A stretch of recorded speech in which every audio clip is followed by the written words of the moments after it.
এনেকৈ ষ্ট্ৰং হৈ থাকিব পাৰিছোঁ। আমাৰ দীপজ্যোতি দাৰ কথাটো কওঁ মই সিতে খাই তেখেতে আইচুৰ পৰা ৰিকুৱেষ্ট কৰিছে যে দোষী শাস্তি পাব লাগে। আজি মোৰ লগত হৈছে যাতে ভৱিষ্যতে কাৰো লগত নহয়, কিন্তু দোষী এতিয়ালৈকে শাস্তি পোৱা নাই, বিন্দাছ ঘূৰি আছে। আৰু ক'ত ঘূৰি আছে সেইটো কথা মই নাজানো, আপোনালোকেও নাজানে, কিন্তু পুলিচ প্ৰশাসনে জলদি বিচাৰি উলিয়াব লাগে মোৰ হিচাপত। কাৰণ এতিয়ালৈকে যদি দোষী শাস্তিয়ে পোৱা নাই, দোষী শাস্তি কেতিয়া হ'ব? এবছৰ পিছত পাব নে 2 বছৰ পিছত পাব, নে এনেকৈ হাৰিয়ে যাব?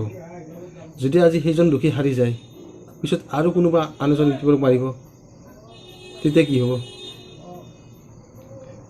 দোষী মোৰ হিচাপত হাৰিব নালাগে, আৰু মোৰ হিচাপত বুলি নহয়, আইনৰ চকুতো হাৰিব নালাগে আৰু অসমবাসী ৰাইজৰ আগতো হাৰিব নালাগে। দোষীয়ে পূৰা উচিত শাস্তি পাব লাগে মোৰ হিচাপত। আৰু এই কথাটো মই কোৱা নাই, দীপজ্যোতি দা, সেইটো ঘৰৰ মানুহ, ফাদাৰ মাদাৰ সকলোৱে সেইটোৱে বিচাৰি আছে, আৰু অসমবাসী ৰাইজে সেইটোৱে বিচাৰি আছে। সেইকাৰণে সকলোলৈ অনুৰোধ, যদি প্ৰশাসনেও গুৰুত্ব দিয়া নাই, এইটো কথাত গুৰুত্ব দিব লাগে। পুলিচ বিষয়া হওক, চৰকাৰে হওক, অতি শীঘ্ৰে গুৰুত্ব দিব লাগে। আৰু পলাইনো ক'ত যাব মানুহজন, ক'ত হাৰিব? ক'ৰবাত নহয় ক'ৰবাতো লুকাই আছে ন। আইনৰ চকুত ধূলি দি কিনে কোনো হাৰিব নোৱাৰে কেতিয়াও। আৰু আজিতো 5-6 দিন হৈয়ে গ'ল কেছটো, কিন্তু এতিয়ালৈকে একো মুহূৰ্ত পোৱা নাই। সেইটো কাৰণেও বেয়া লাগিছে মোৰ বুলি নহয়, সকলোৰে বেয়া লাগি আছে। আৰু সকলোৱে সেইটোৱে বিচাৰি আছে ন, দোষীয়ে উচিত শাস্তি পাব লাগে। আৰু যিয়ে নহওক, ভগৱানৰ কৃপাত কেতিয়াকৈ আমাৰ বহুতখিনি ভাল হৈছে, এতিয়া খাব পৰা ল'ব পৰা হৈছে। হয়তো কালি পৰহিলৈকে ৰিলিজ দিব।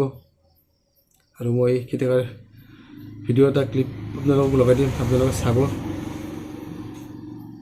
যিয়ে নহওক বাৰু, ভাল হৈছে, মানুহজন সুস্থ হৈছে, আৰু আমাৰ মাজলৈ নতুন নতুন ভিডিঅ' আনি থাকক, তাৰে কামনা কৰিছোঁ।